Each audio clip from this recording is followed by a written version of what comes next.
workers versus employers, right?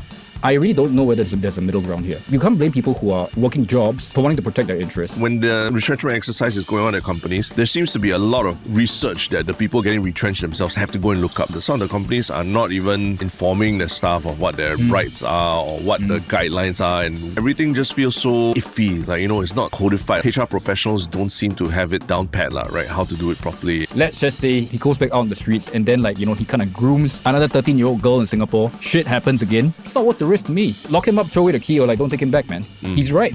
Yeah. I mean, if you really want to be kind of objective about it, he's by far not the worst lah. In terms of murderers and... No, in terms of just pure harm. Yeah. Right? Yeah. He's not lah. Yeah. Okay, so it's okay. So sorry, yeah. I'm leading this...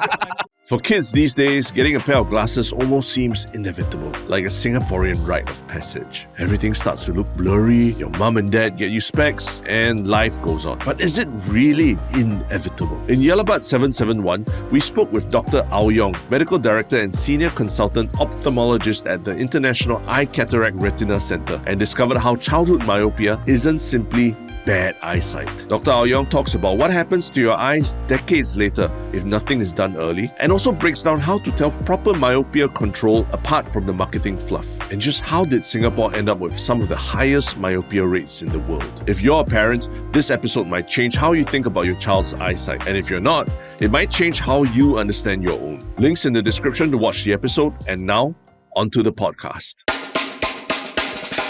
What's up, everybody? Welcome to another episode of Yala, your thrice weekly podcast where we talk about the hottest news with a touch of what, Mark? Humor, baby. Good old humor. Yes, thank you for mixing it up. Because today on 𝘕𝘓𝘔𝘓 in the studio, we have a very special guest. Someone 𝘕𝘓𝘔𝘓 listeners have heard of before and seen before. We have none other than Mark from Rice Media in the studio today to take over Harish's place. Welcome, Mark. Hey, Terence. Hey, everyone. How's it feel doing the intro rather than just being on the receiving end of it? Well, you know what? I'm actually surprisingly nervous about you being here. Really? Why? Yeah, because I think this is my first time actually doing a podcast. Yeah. In this format. Yeah. Well, you're not being interrogated. Usually, I'm either interrogating somebody or someone's interrogating me. Yeah. Right? But then I think we're just having a conversation before this, right? Okay, so you kind of be Harish for the intro. Correct, yeah. And then I'm supposed to be Terence, right? Yeah. So now in my head, I'm okay, how do I what's Harish, what's Terence like? Correct, yeah. So for this listening, I mean, we're going to do the regular format of 𝘕𝘓𝘓𝘓 today. Okay, yeah. And that's something that a lot of people don't realize, that actually 𝘕𝘓𝘓𝘓, our regular format is not interviews. It's actually... It's conversations. Conversations about news. And we do one serious and one goofy topic in every episode. Yep. So Mark has very bravely volunteered to step up to fill the shoes of Harish, which means we need you to be extra provocative and just... just saying no for the sake of saying no. I didn't mean to say idiot. Okay, that was it was a contrarian, contrarian. But I mean, you are no stranger to being a contrarian. I mean, obviously, fair enough. Maybe for those who have not actually listened to you on our podcast before, can you tell us a little bit about the work that you do at Rice Media? Sure. I mean, first of all, it's a real privilege to be here, right? And I guess part of the nerves is also because 𝘕𝘓𝘓𝘓 is an amazing audience. And I've been looking at the kind of feedback in the comments that, you guys really get per episode. Yeah. And it's really a high bar, I think, in terms of both the content you put out and also the quality and engagement, right? That comes up. And it's also a very, opinionated but very polite crowd that I think that that kind of encapsulates a lot of your community. Yeah. Is it how is it different from the Rice Media community? I think there's actually quite a fair bit of overlap, I think, in terms of not who they are specifically, but I think that the general attitudes and how they embrace kind of discussions. Right. Because Rice Media has been known to write about, not necessarily contrarian, but slightly they take a different direction, right, from mainstream media. Yeah, well, I guess, it's fair that the contrarian label gets applied to me personally. Again, we can go into that a bit more. But just in case the audience doesn't know what I do. So I founded Rice Media. It's a digital media platform. We publish content across a broad range of Singaporean current affairs and culture. Yeah. And we try to provide an alternative take or perspectives on everyday life in Singapore. And in doing so, we hope that we can expand worldviews, right? So we're not here to advocate for things, but like, you know, if our audience can walk away feeling more informed or more challenged after kind of viewing our content, I think that we have done our job. Right. So that's Rice Media. And then there are a few products, you know, there's we are known, or we got into the market because we were known for writing a long form style of prose, like editorial. Then moved to video, and then now we have events, right? And this is where I guess the contrarian kind of label kind of comes up, because, like, you know, I guess in the process of trying to cover things that mainstream media doesn't want to cover, right? If you don't kind of like control it tightly, there will come to a point where, like, you know, you might find things. You need to try and find things to kind of produce for the sake of producing it sometimes. So this is when it slips, right? Like, you know, like when you read an op-ed that clicks, like, oh yeah, this actually makes a lot of sense, then it's not contrarian, right? But then sometimes, you know, you might be grasping at straws, like, you know, trying to kind of insert yourself into a news situation, right? You know, because you have no choice, right? You're in the media industry, and then people expect you to say something, right? And that's when, like, you know, things start to kind of get like things start to break a little bit. And so this is one of the, I guess, the one of the reasons why that label might have come up. And personally for me, I mean, I do have, like, in my head, sometimes I hold opposing views and things like that. It's a bit schizophrenic. So like so speaking of that, opposing views, because our two topics today, I think we're going to try to explore opposing alternative takes, right? But I do want to ask you, like, what has become a job hazard for you when you open the Straits Times and you see a piece of news? Like, what immediately goes through your mind? Does it just immediately, like, no, this is bullshit? What's the deeper story? Do you think about it that way, or how is it for you just consuming news on a day-to-day basis now? And, you know, to be real with you, Ren, like, I don't consume news as much as I should anymore. Okay. Yeah, I mean, I definitely keep up, but, like,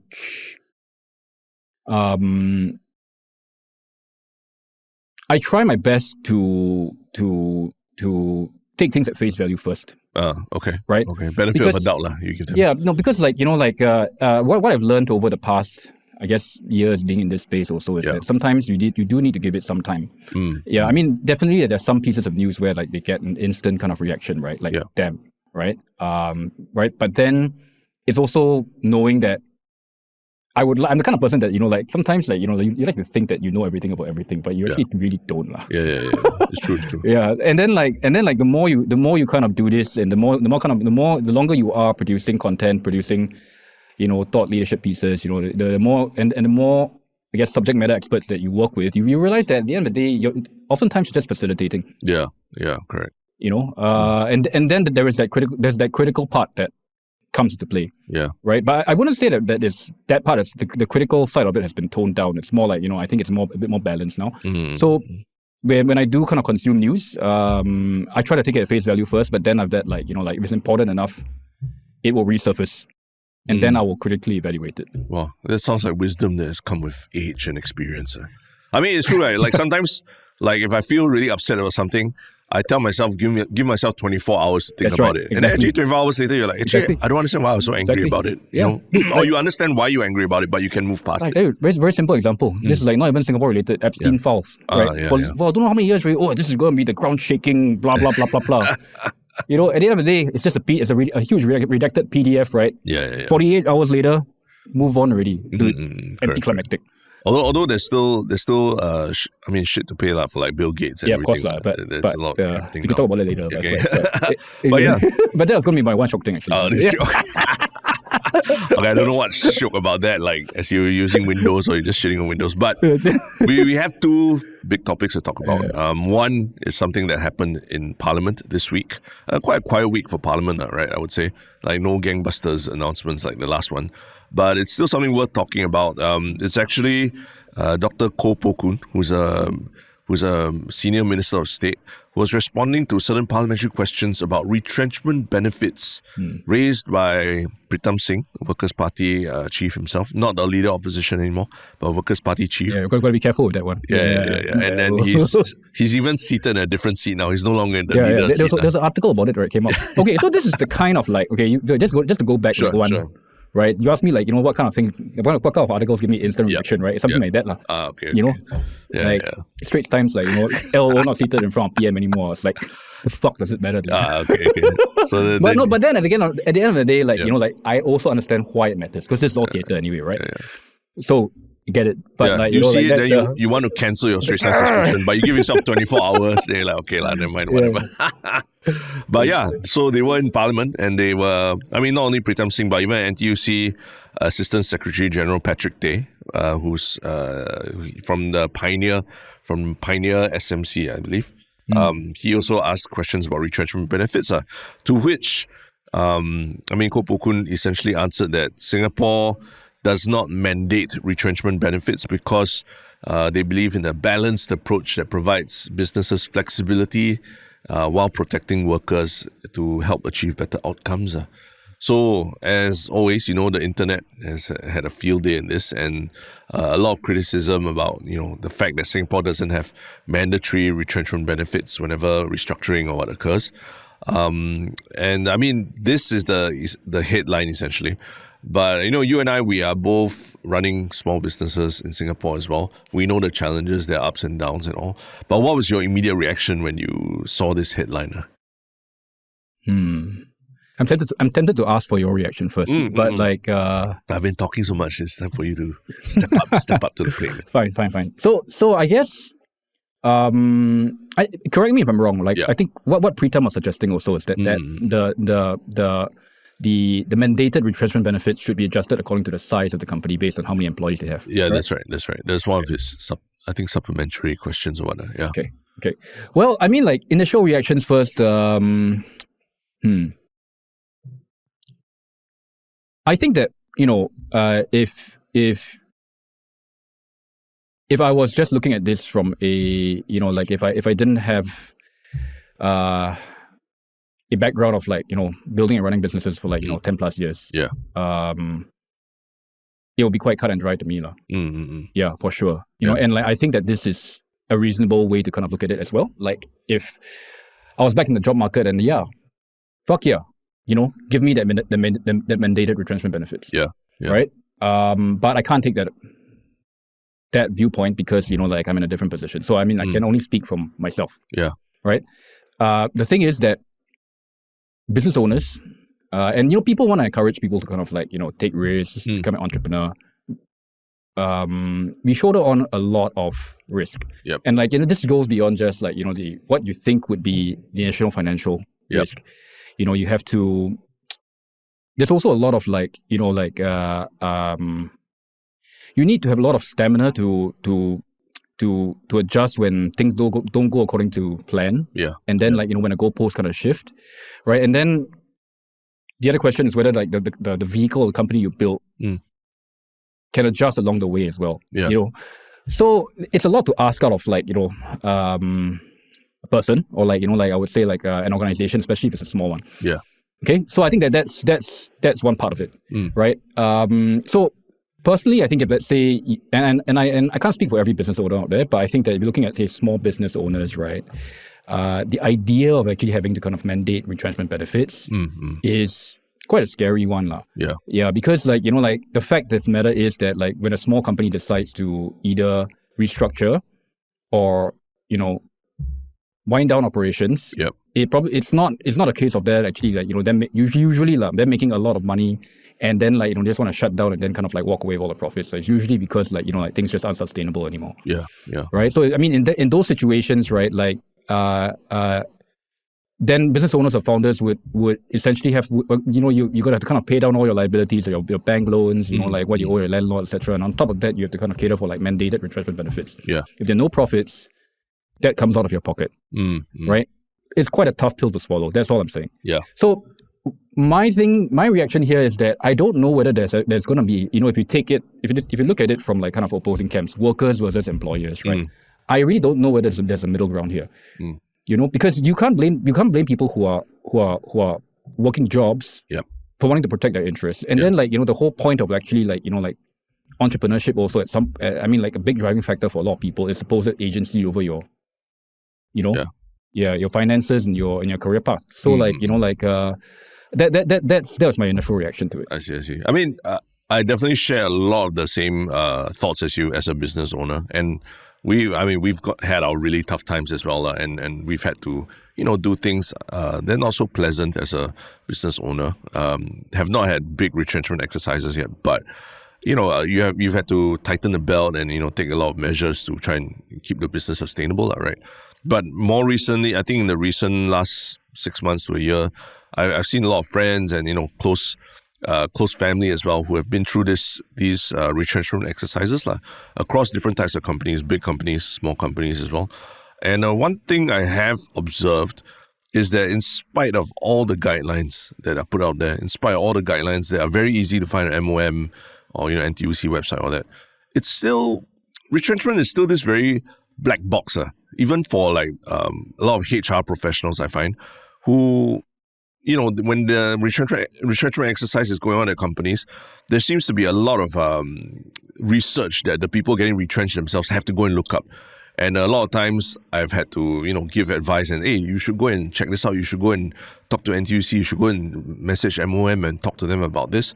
And I realized that, some of the companies are not even informing the staff of what their rights are or what the guidelines are and whether they're going above or what, So that's why I felt that, okay, the amount of mandatory retrenchment benefits you put, that's still something to discuss. You have to find a balance.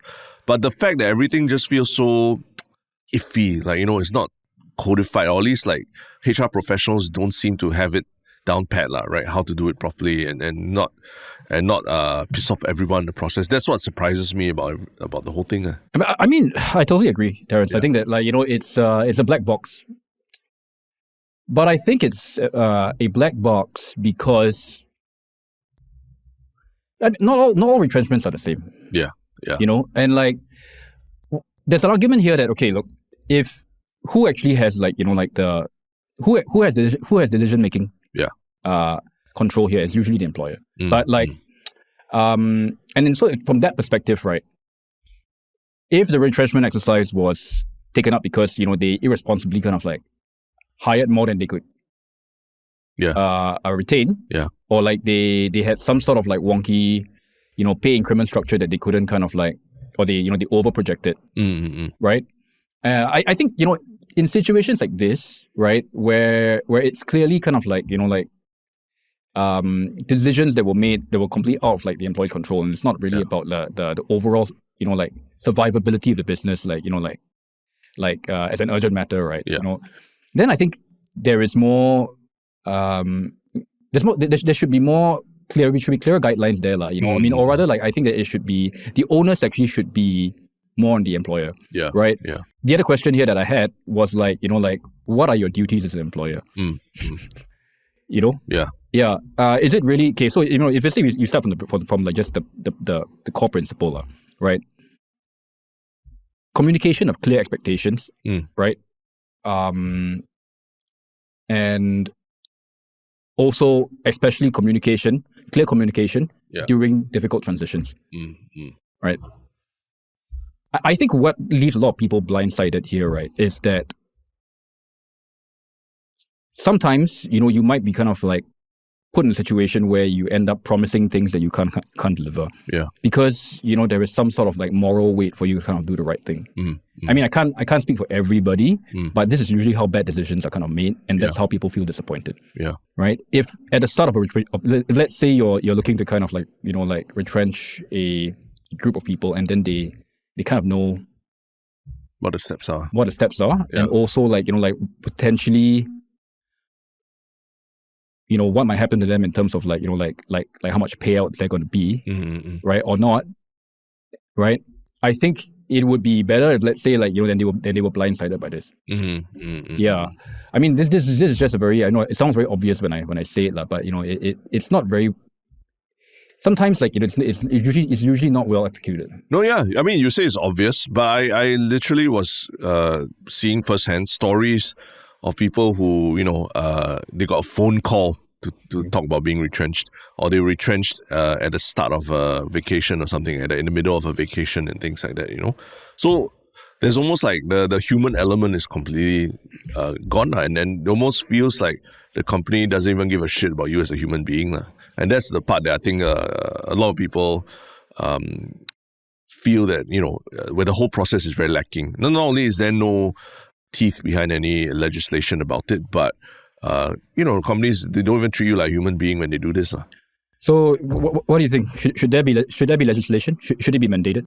What are your thoughts? I think it's worth discussing. I think because, like what Pritam Singh was suggesting, there can be a differentiated guideline, right? If you're a bigger company with more than 25 employees, you have to make payroll every month, and you probably have to have like at least one person in your HR department managing things, right? So there probably is a bit of runway to plan ahead for something like that. So for big companies, I do feel there should be a bit more responsibility on their part to actually plan this more carefully, and even small things like understanding that places like Thailand, I think, or South Korea, not only do they have like mandatory retrenchment benefits, but they also require earlier that the company informs the government earlier when retrenchment is about to happen. I think up to like 2 months prior or something.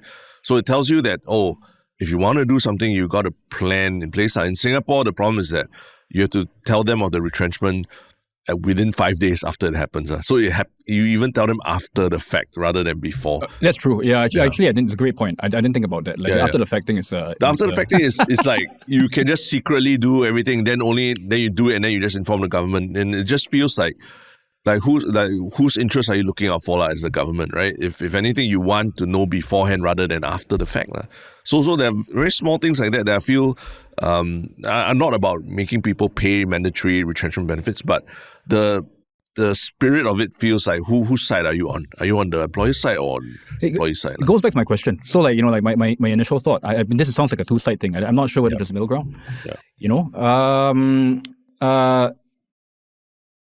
I think, in my opinion, I think clarity around this aspect would be good. Yeah. But for me, it's just as a business owner, you just adjust. Yeah. Yeah. I don't have I have skin in the game, but we would just adjust. Right? And I think that there will be adjustments, and then there'll be consequences. So if you make it harder to fire somebody, I'm not talking about retrenching somebody, but there are a few parts to this. In Malaysia, it's really difficult to fire somebody. I need to go and see the exact legislation, but from what I know, it's quite difficult. Yeah. Right. And if you mandate hard retrenchment benefits, right? The employers will get in line. Yeah. But what it'll mean is that they're just going to slow down the hiring process. I think so. This is what I would do, right? I would, I guess, be a bit more careful with who. Take less risk with in terms of who I would hire, which overall it could be a good thing. Yeah, yeah. Overall it might not be a bad thing. It's a bit like whether it's CPF or the extra parental leave that was mandated recently, and I think put into force this year, right? Essentially, all these things businesses have to adjust around them, but it kind of shows you very clearly what the government's priority is in terms of we need to tackle the population problem, so more parental leave and things like that, Whereas I feel like for this issue of retrenchment benefits, leaving it so open-ended doesn't send a very strong signal to people. But yes, but the other thing that I think maybe where, if I could just comment on I feel that if they're going to if Pritam wants to suggest a guideline, in my view, it should really be about the ability of the company to pay its bills. First and foremost, and not the amount of people there. That's the easy assumption to make, right? Because it's easy, right? You look at how many CPF they're paying, then you hit the cap already, right? So the least amount of work involved. Yeah. Problem here is that I think to do this the right way, you're gonna have to expend resources to get into it. No choice, right? If you really want to because like I said, I believe that situations are different, and you need to to do some sort of investigation first. Yeah. You know, I think that if you're in a situation where the company can clearly pay its bills, right, and then they're just kind of like trying to increase profit margin, then they should be paying like there should be some mandated kind of like retrenchment benefits for sure . I mean, that one is a thing, right? Yeah. Right. Like if let's say you're trying to kind of like like improve your net margins from like 15% to 30%. Yeah. And then you cut these 3 people and then like there you go. Right. Then compensate them . Yeah. Maybe they need to get the CEO must declare what car are you driving. Are you driving a Porsche or Ferrari? So like that's what I mean, right? Like like we go by these kind of like kind of I don't want to call it superficial markers but like, you look at kind of like these things that people see and think about it from like, okay, these are the markers of success, right? How many people does this person employ? What car this person drive? True. Right? Same thing. And I don't think that's actually I don't think it's the right policy. Like I mean it's the right direction, but like from a policy standpoint, I think it's pretty inaccurate. You're saying that it's hard to really look at whatever numbers, number of CPF, number of employees under CPF. It's hard to put a number to it and then. I mean, like what you can tell from that is like how much money this person is actually paying out every month in terms of salaries. But that's it, bro. Yeah. Like like you don't know anything about how the business is actually operating or like financially like the financial health of the company, right? But could they look at like your past 3 years, your financial statements, or they could go there. And like what I'm trying to say is that if they want to do that, then it becomes that like it's a freaking like audit exercise really, and like who's going to do it? The union, like I think that's what they're supposed to step in and do, but only for I think only for unionized companies. Or if there's a major complaint like I think the last one was Agoda, right? And they all stepped in. Right, so like in situations like that, it's obvious, right? Like you have a multinational company, clearly trying to kind of downsize, but they also have the ability to kind of still service the debts. I mean, like they, unless they're insolvent, which is different, right? But they're not. So like, I think that it requires quite a high touch approach. Yeah. And I think that's actually really what, if I was kind of like policymaker or government thinking about this right now, it's like, okay, do we want to signal that we kind of care about this? Or are we really kind of prepared to kind of like, not only signal that we care, but when we say that we kind of, mandate these retrenchment benefits, right? There's kind of teeth behind it, that we're gonna have to kind of investigate these situations properly, because otherwise it's not fair to like both parties, man. Yeah. That's true. I mean, it is. We're joking about investigating what the CEO is driving and all that, but at the same time, there are some businesses where like the CEO has to drive to get around and things like that, right? Whether you're a property agent or something, maybe you need to project a certain image and all that, right? You can say it's a business expense. The property agent starter kit, Exactly. Got the you the pink Mercedes and everything. Rolex. No, not something that we know in our media space. But I mean, we're not the only ones to be discussing this, because I think Progress Singapore Party, just yesterday also, they just put out a statement that they strongly disagree with SMS Koh Poh Koon assertion that that what he said, like the non-mandatory retrenchment benefits achieves better outcomes because it provides business flexibility. And they bring out a point of AI disrupting the nature of work and how basically the balance of power is shifting away from employees already. And if we don't step in to do something, it's going to be an urgent problem now, basically. I see, that's the thing. You see, I like the general thought and the direction is going, but I do not like the way that these are being framed as narratives, right? Pro business or pro worker. Yeah. Like I know that fundamentally, like maybe there's a very an easy way to kind of like categorize things. Are you more pro worker or more kind of pro business, Yeah. But like it's a two-way street, You need people to kind of create jobs, and you kind of need to make it easier for like people to take these risks as well, right? And then when things break, then after that, like, you need to have like, like protections at the other side. Yeah. I think that maybe one way that this could actually really be another way that, like, I guess, and I'm only really talking from a small business owner level here, or startup founder level here. Yeah. Okay. I can't speak for like, so maybe there should be a distinction, right, between this and kind of like MNCs. Institutions. Yeah. Yeah. Right. I think it will help, let's say, the viewpoint of like business and entrepreneurship, starts being looked at as a career. Like what if it's just another vocation? Like your job, what am I? I'm kind of like running a company. Yeah. But like it's like, and because you're running a company, right, you have to, there are these other rules that you have to follow as well. You just look at it that way. It's not some special kind of like, like calling or whatever, it's just a job. Right? I mean, you think about it, what you're doing is no different, right? It's just that like maybe you what you do for your job, like, has different, just have different responsibilities. But I think it would help if, let's say, people started viewing it that way. So you're saying that people not have like higher expectations of business people who are running their own business and all that? I mean, like, yeah, for sure. I think that, like, to me, it's just like, what's the difference between you saying that, I don't want to do 𝘎𝘓𝘔𝘓 anymore, and I want to kind of like, reboot my CV and then like, get back into kind of like, you could do media consulting or something else that you want to do after this, right?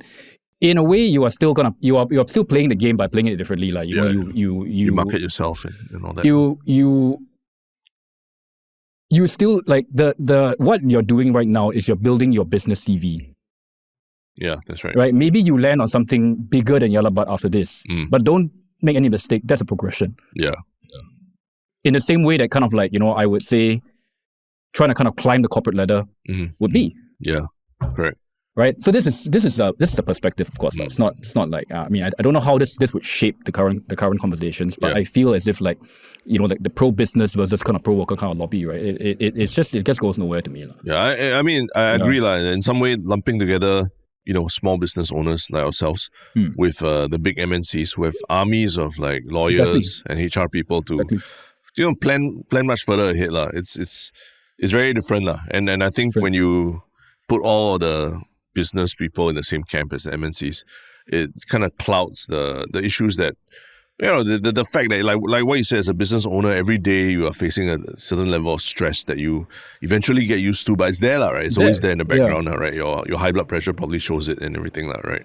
So it's like, I do feel there needs to be, rather than framing it as it's a business versus a worker thing, any expectations might have to be different for smaller businesses.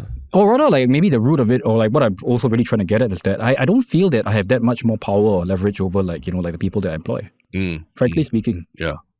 I mean, yeah, I do. I think that like I do in the sense that, I have, I mean, I control over the vision. Which they don't. So they had like whoever I employ or work with, they have to either fit in or like kind of like augment it or come along with it. Yeah. Right? But like, I mean, I think in terms of just, it's definitely not the same as like, an MNC or some larger institution, the kind of like, control that they have over their staff as well. Yeah. And I mean, essentially small businesses are also price takers a lot of times. Yeah. We just, whatever happens in the market, we kind of just have to deal with it. Yeah. We're not the ones who are making decisions that will move the markets, right? Correct. Like big tech companies and all. Correct. Yeah. So I think that there's a clear distinction here. Like, I mean, I think that in terms of just, the arena of entrepreneurship, small business ownership, startup and everything, right? It's not too different from actually what I would look at in terms of like a job seeker. Just that maybe the career paths are different, and what you deal with is different. I think there should be a hard line between that and then kind of like, and the problem with the SME definition as well is there's vast many SMEs that are kind of like, 200 million. Yeah, revenue a year. I mean, like, so I think that, that perhaps they could also add some sort of like, I guess, profit or like kind of like revenue targets. But like, then again, that's more work. Yeah. It is. more paperwork and all, but... more resources. Yeah. I mean, the interesting thing is I saw but wouldn't it be better? So let's just wrap off that point. Sure. Right? Wouldn't that be better than it being framed as kind of like, worker versus business owner? Correct. That's what I'm trying to say. Because I did watch a Talking Point episode, I think from early 2024, right after the Lazada layoffs and everything. Yeah. They called it a special series. It's called Behind the Layoff. And I mean, it was actually a live studio segment, which was quite interesting. So it had a HR professional there. It had like an economist. It had someone who got recently laid off, and they also included two people in the background who did not want to be identified. So one of them was an employee who got laid off, and he was wearing almost like a Phantom of the Opera mask to cover his face. And then the other secret person was a HR professional who was he had organized his own layoffs before, and they shot him with his silhouette, and then they masked his voice like that. So it was damn weird because it's almost like, wow, they're like talking to pedophiles or something like that. But it's just people who, in an unfortunate situation, got laid off, and there are people who had to execute layoffs. But it's so stigmatized that these people, they were hiding them like they were like pedophiles or something, And it was just quite amusing to watch.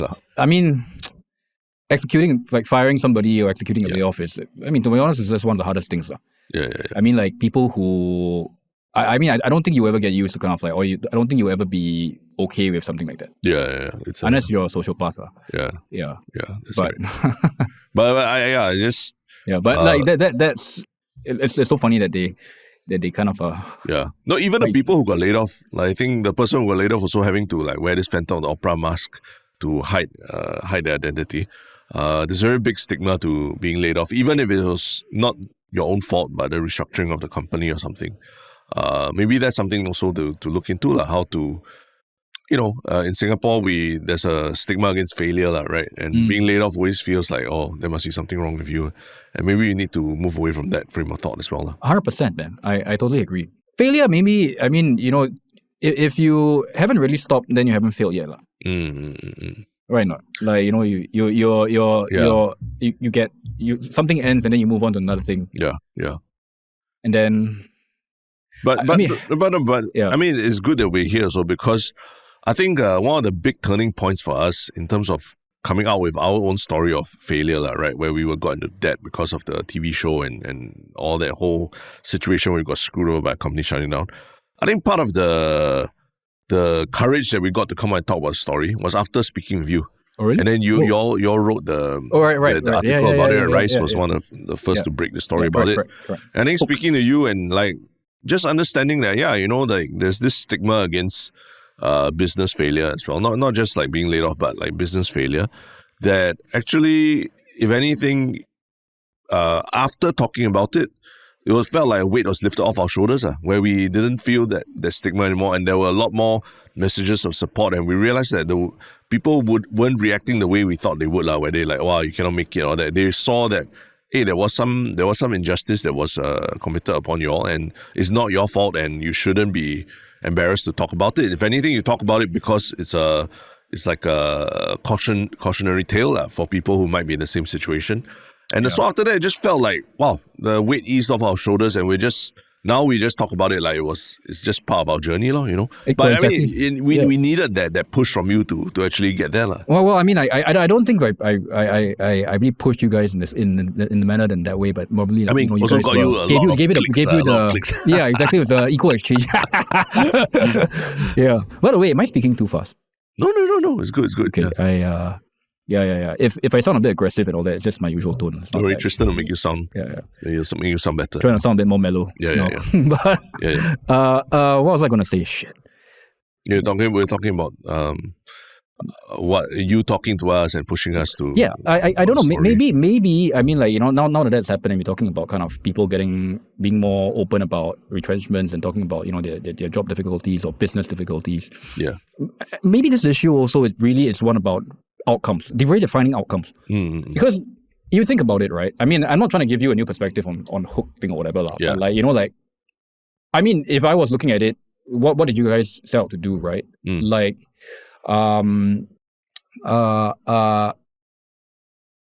if the outcome of this venture was to create something that was culturally relevant, right?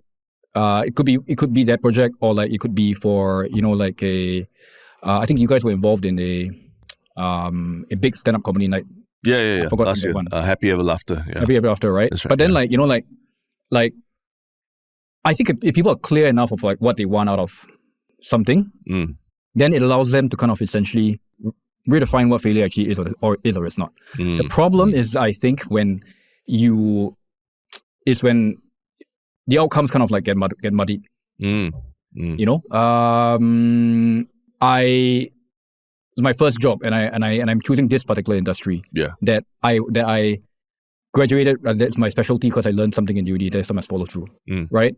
But then halfway along the way, and in this job, I'm speaking like broad hypotheticals here. Okay. It gives me some amount of fulfillment, but it doesn't pay as well as like some of my other friends who are working in in some other industry, like finance or whatever. Right. At some point, then you could kind of feel like a failure at that point in time because like like you're not earning as much as your peers. Yeah. But if you really think through what this was, right? Like perhaps you got into something with the intent of like doing something that's a bit more aligned and meaningful with your with your with what you needed at that point in time. Yeah.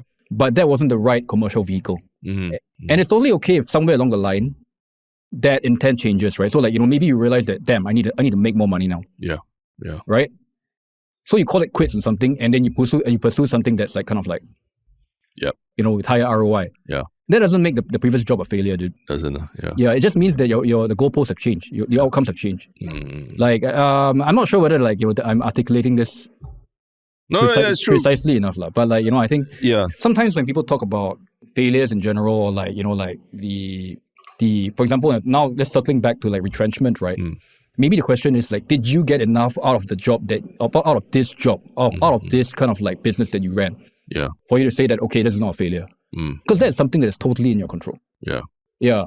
It's like I worked kind of like 10 years at this organization, and then kind of like, made money. I climbed the ladder, and then like, but at the end of the day, I was mistreated, and then like, restructuring, and then they kind of just let me go like that. But that doesn't make the kind of 8 or 9 years that you were at the company a failure, man. Yeah. And the networks that you made as well. Yeah, so it's more of like, I think personally, people look at it, we look at it differently. Like, it's like, if you really got what you wanted out of this particular organization, right? Then, you've extracted enough value already.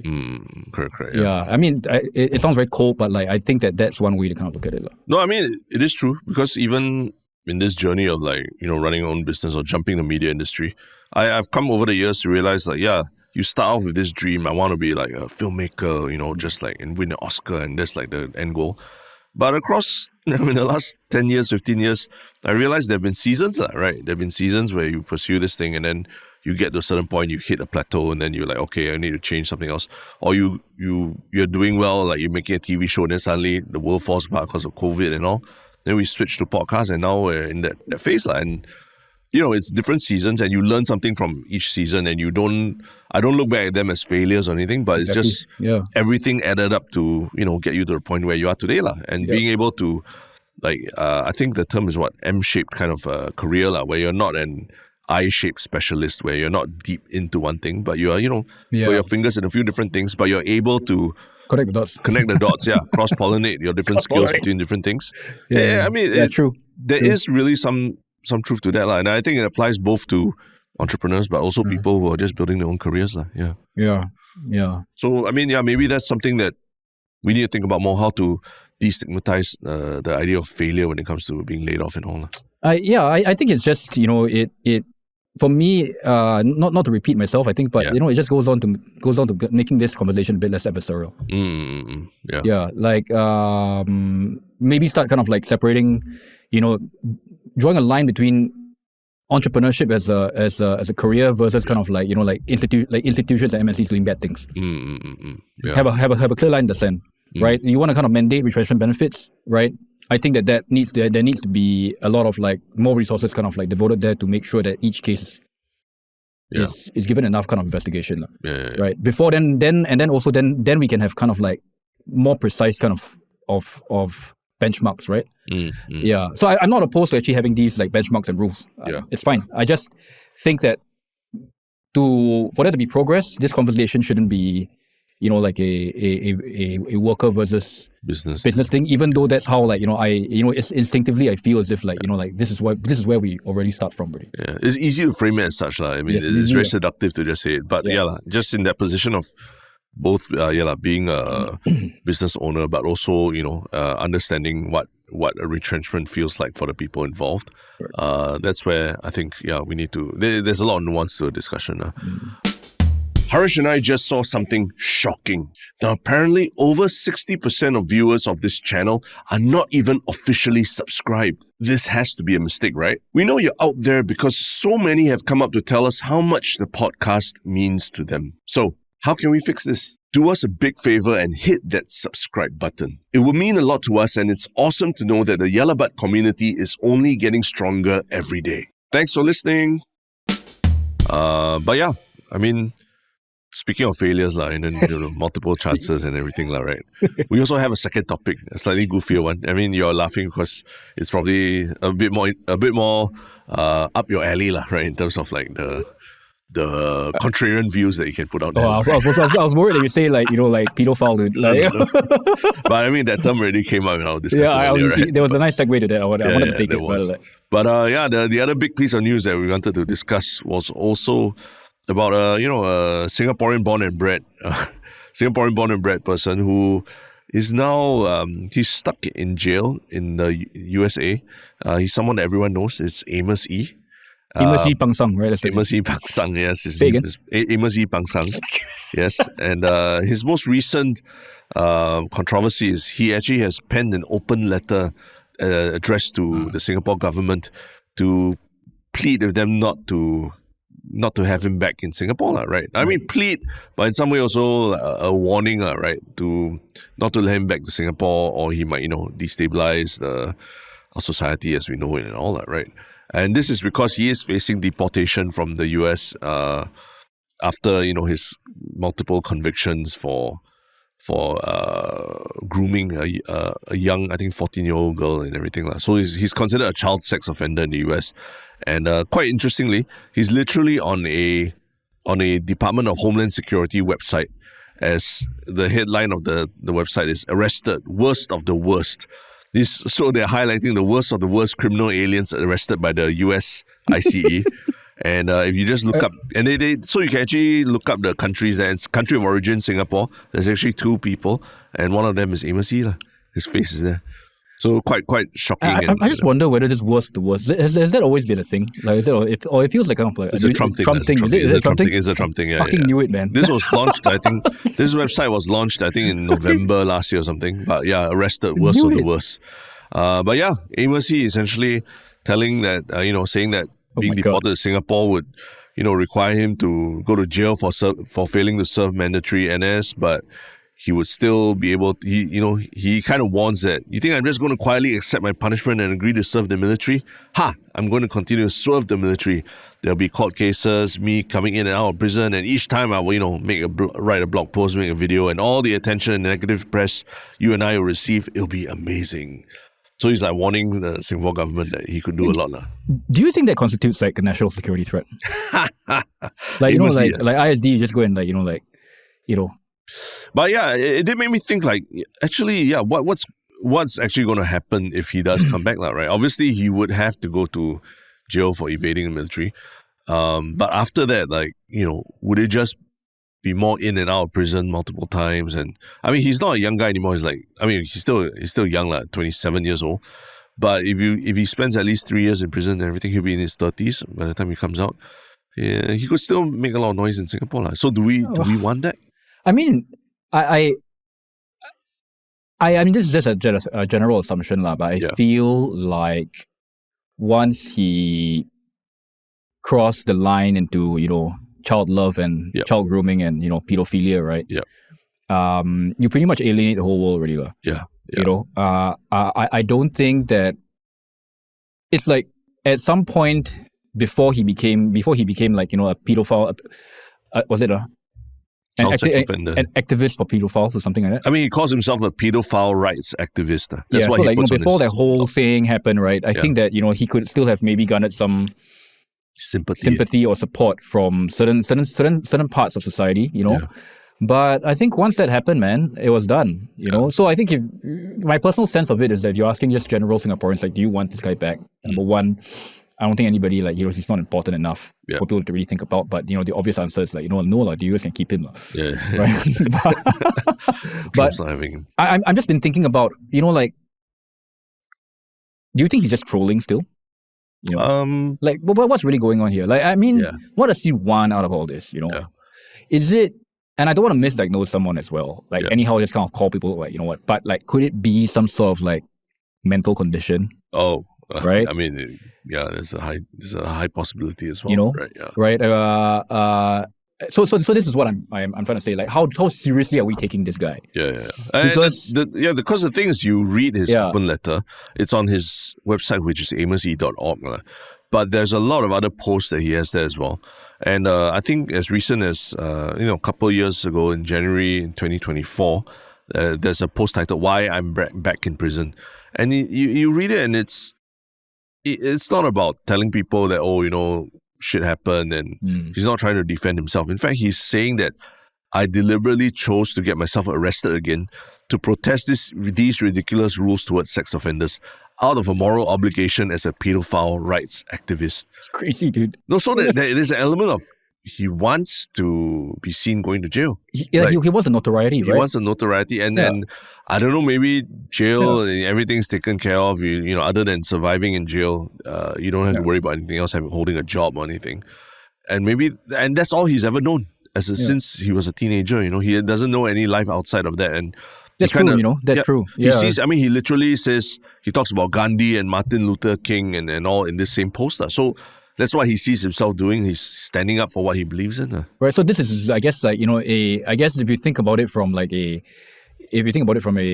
sort of strategy point of view, that this would give him this path will give him the most eyeballs. Yeah. That's right. Yeah. Right. Yeah. And if his aim is to avoid, military service in Singapore, I think that's what he's hoping for. That Singapore doesn't process the papers and chooses not to. So he would rather avoid military service here, but he just did a number of years in the US prison as a registered child sex offender. I really wonder what happened to him in there, because you know about the rumors. I know, But he says that, I mean, he himself says that Singapore prison is worse than America's prisons. Okay. So I mean, I've never, other than watching the Netflix documentary, I don't know the conditions, right? I mean, look, put it this way: as a father of two, right? Once you say that you're a pedophile, man, I'm treating it seriously. And in my mind, right, and it's quite a harsh view to take, I just don't think that, I mean, I guess, and this is why I guess I'm not making policy, but dude, chemically castrate them, man. You know what I mean? I don't think there's any redemption, dude. Once you go down that path, it's between the risk of let's just say he's a really bright kid, and then we rehabilitate him, becomes a useful member of society. Versus the 90+% chance that this guy really let's just say he does his time in Singapore prison and he's really a pedophile. He goes back out in the streets, and then he kind of grooms another 13-year-old girl in Singapore. And then shit happens again, right? It's not worth the risk to me. Lock him up, throw away the key, or don't take him back, man. He's right. Strategy work. Oh, you're a pedophile? We don't want you here, man. Go somewhere else. Didn't Singapore recently institute a rule for airlines as well, that they can turn away undesirable people? Sorry, I just realized I said chemically castrate on your podcast. This is I don't know whether it's too much for the audience, but I said it. I mean, sorry. I said it. No, it's fine. I think that's a big discussion that people have about it as well. But I mean, okay, that's it. I mean, I think before we came in, we were also saying the only person who could possibly love someone like that is a mum or a parent, right? From that angle, do you think there's any chance of redemption, right? If you are the parent as well, and you see your own child, doing stuff like that. Man, now I really feel bad for saying that the stuff I did in the past 1 minute, because it's true. I think that it's just that. Putting myself in his parents' position would be very difficult. You just would feel like a total failure. I do, if I recall correctly, the parents divorced because of him, right? I think there was a separation. Don't remember. I only know about the mother, and I know the dad was involved. I think they split. If I'm not wrong. Okay. I mean, for sure, the only person in this camp would be his mom. I mean, I don't know enough about what's happening in the situation here. But I would assume it's actually really tough on her. No, and he's also sort of betrayed the people who supported him as well. Right? I think there was someone who paid his bail or what, and then there's this Singaporean. She's a Singaporean editor and activist. Melissa Chen. Chen. And she sponsored him to get get asylum in the US, right? Right. And then after that, once the pedophile stuff came up, she completely just dropped him. Dropped him.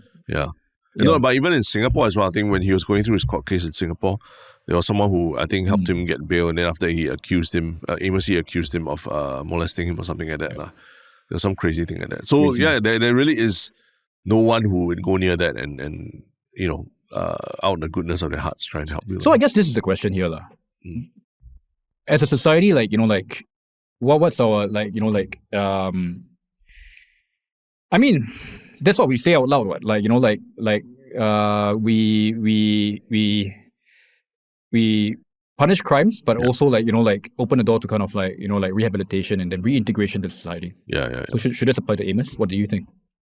It's a good question. I mean, you think about the the self-radicalized youth and all that we've seen in more recent times and all, do we, by virtue of the fact that they've self-radicalized and they want to, commit harmful acts against other races or religions, by virtue of that, should we just kick them out of Singapore, or not let them back in? Or should we think about how do we rehabilitate them? And there have been some that have been successfully reintegrated into our system, right? Bro, but that's not the thing. Is like, I agree with you. We should rehabilitate them. Yeah, we're talking about pedophiles here. Yeah. Correct, yeah. That it's like, I find that in the in the list of like sins, right? This is like really like, I rank it worse than kind of like definitely worse than religious radicalization for sure. Yeah.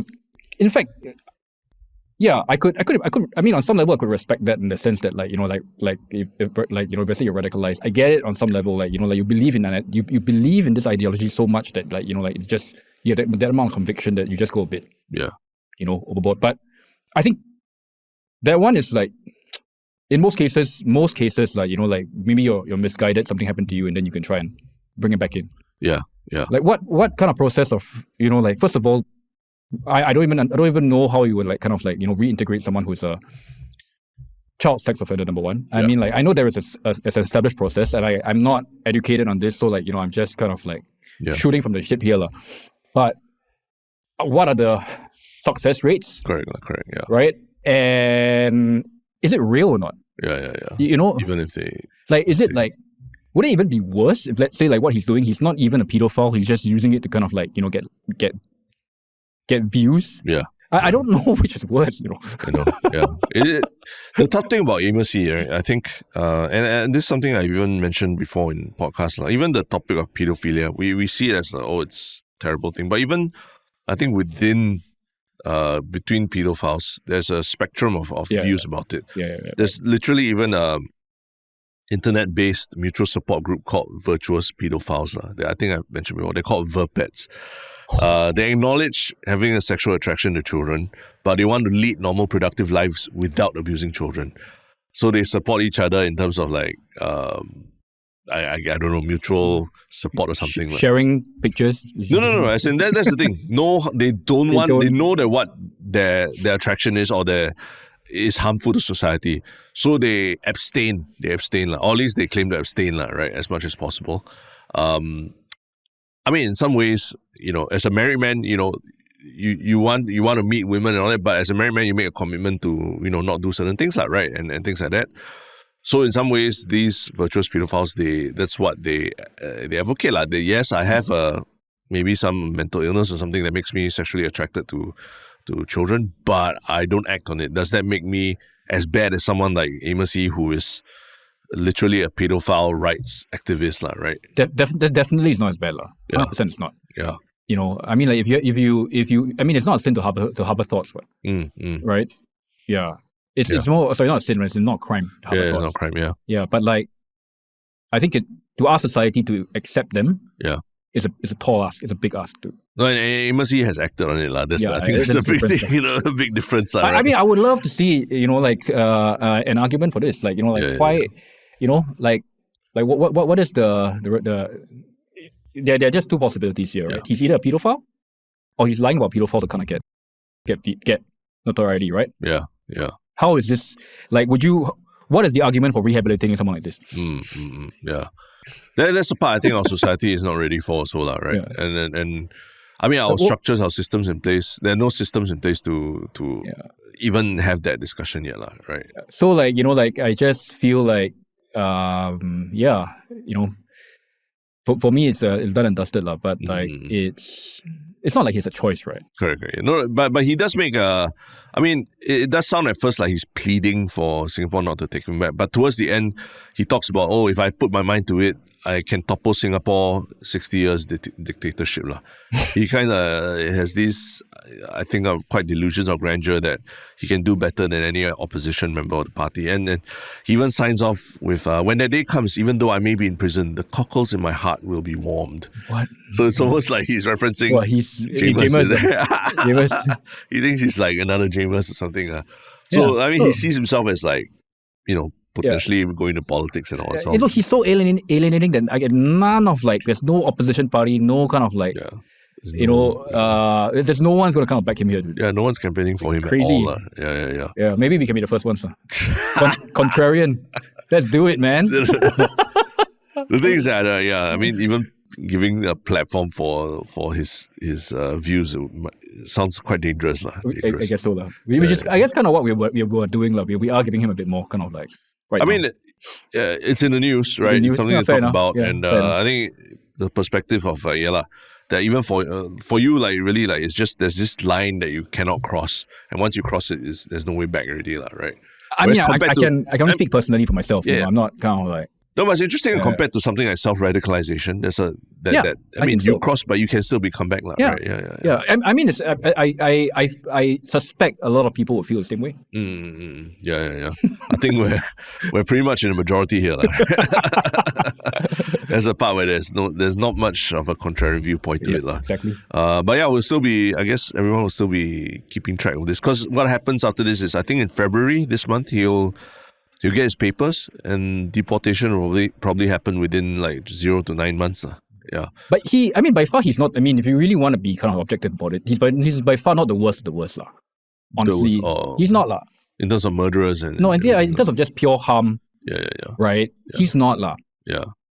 Okay, so it's okay. So sorry, yeah. I'm leading myself. I'm leading myself to it already. Okay, so here's the contrarian argument. Yeah. If we are being objective about this, right? It's disgusting. He's annoying. Yeah. Right. But I think on a harm level, how much harm can be done? Not that bad. Like, has he actually sexually insulted anybody here in Singapore? No. No, not yet. Yeah. He has kind of like put up some irritating videos and then calling our founder of the country like some bad words. Yeah. Okay. Right. Yeah. I mean, like, what real harm has he done here? So a lot of this is just the potential for harm, which is what he's alluding to in this letter. Yeah. He's warning about it. So going on that basis, an argument can be made. Yeah. We should accept him back. What? Yeah, how much harm can he really do? Correct. Right? So in fact, like, less harm than actually and this is where it's conflicting, because like personally, I think it's worse to be a pedophile, but the general harm to society versus someone who's kind of like involved in terrorist plots, right? Yeah. I mean, it's no question what. Wow. Did not expect to go there right? for you to have flipped, but I guess that's the 𝘎𝘂𝑏𝑢𝑡 in this whole story. Yeah, so like you as we kind of go through the conversation, then you realize that actually an argument can be made, and I think that this is one of them. Like, if you think about, is he really worst of the worst? And like, how is he possibly on the worst of the worst list? It doesn't make any sense. Correct. And even reading this letter, just seeing the tones kind of change from the first paragraph to the final paragraph, I realized that this is Amos Yee . This is the Amos Yee that we all remember from years ago. Like, you think it won't get any worse, but it does get worse, And then if he does come back, I mean, it's just something we have to deal with. But again, like what you say, is it as bad as he makes it out to be? It won't be. Won't be. Yeah. That's true. So waiting for the Rice Media contrarian article about it. I just kind of find out where he stays and then make sure you don't buy a house nearby. Yeah. Always, make sure avoid. Warn your kids about it. Warn your kids. See this guy? Stay away from him, please. But yeah, that's our two topics of the day. Cool. Obviously, if people want to also read your stuff or read Rice Media, they go to sure. Just go to Rice Media. You know where to find us. Yeah. 𝘕media.co. We're on all the social media platforms. Check us out there. Yeah. But we always end with one segment that everyone gets very nervous about. All guests get nervous about, and it's the 𝘔𝘕 thing. Sure. You've done this before. This is not your first rodeo. Like, do you have your 𝘔𝘕 thing prepared already? So the 𝘔𝘕 thing, right? Yeah. Can it be something that's just really general, or does it have to be like, a factoid, like a news thing? Something that people can experience themselves, I think. Yeah, for themselves. Oh, damn, man. Why? Yours was something like very general, very broad and very general. Let me think. Okay. 𝘔𝘕 thing. Yeah. I can't have two, right? I need one on here.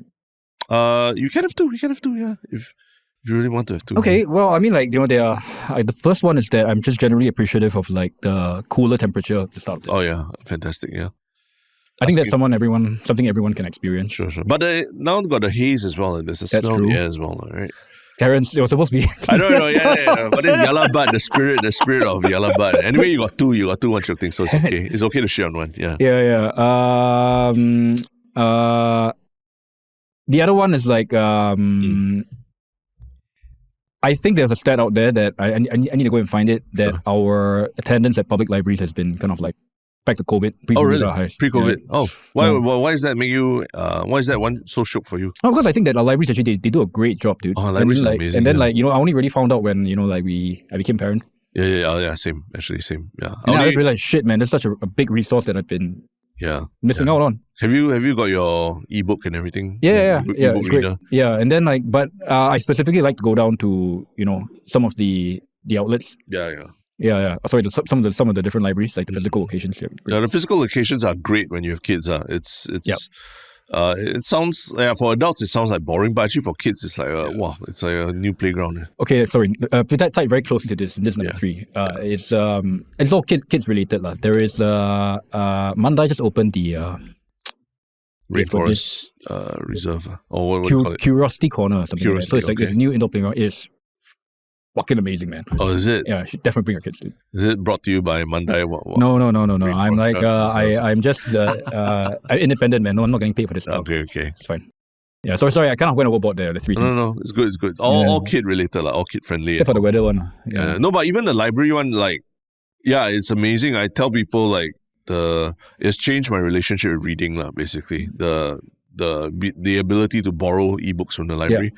Now I can read the first few chapters. If I don't like it, I move on. I don't force myself to, and get stuck not reading anymore because I don't like the book. And that's the thing about also reading books, right? I find it's because you get I think that there's that I feel like this 20% kind of rule. The what? Sorry? It's like a 20%. So if let's say you read, you get a new book and you the first kind of 20% of the book doesn't really kind of hook you in, just give it up. Yeah. Find a new one. There's no need to kind of force yourself to get through it. Dude. Yeah, I used to be the kind that I had to force myself, and it's so painful. So cannot. But now if I really not feeling it, because then I just return to the library. Exactly.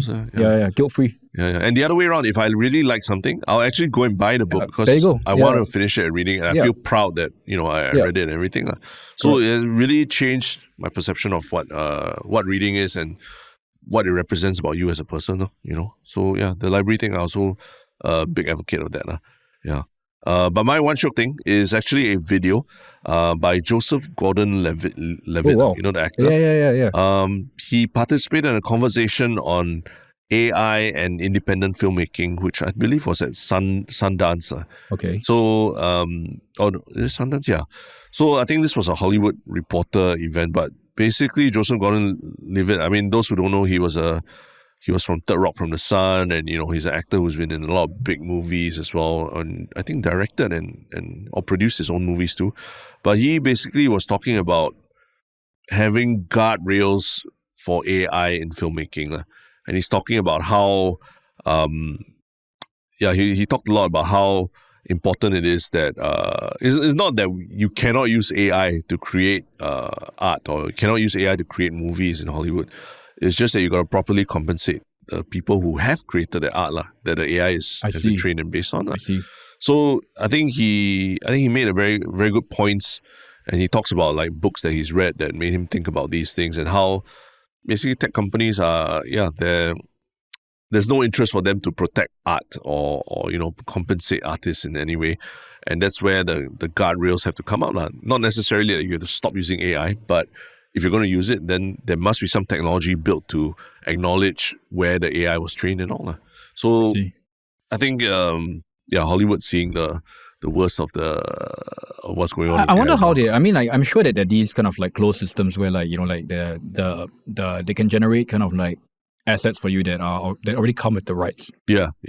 No, they have to be. That's how it has to be, right? Yeah. When YouTube first came out, people are posting pirated content and all that there, right? Then they created a system where they could actually, literally, you post even 3 seconds of a copyrighted song, YouTube will take it out, right? So can be done. Can be done. It's just whether the political will is there to force the tech companies to do it, or are we just too caught up with this whole AI investment thing that nobody wants to even look at it. It just, It just remains to be seen, I guess. Like, I mean, I guess we have an idea of how it would change things already. But but for you, like, is AI created art? Do you consider that art? AI created art? Yeah. Like a painting that was, created by a legit artist, right? Who used AI prompts and everything to create a painting or a picture. Sure. I think that it could be considered art if there was a point to make. I think that sometimes if you think about at its core, right, what some pieces of art actually really about. Yeah. It's about a perspective, a statement about something. Yeah. So I think if AI is used to deliver that in a new way, fine. Yeah. Right. But beyond that, no lah. I mean, of course not lah. If you're telling me whether there's just any kind of artistic merit in the actual creation of it through AI, no lah. I mean, I think if it's used in a specific kind of frame, right? I'm the same way, what Amos Yee is doing is considered an art form lah. Just fucking things up, right? Performance art. Yeah. Making a protest in his own way. Yeah.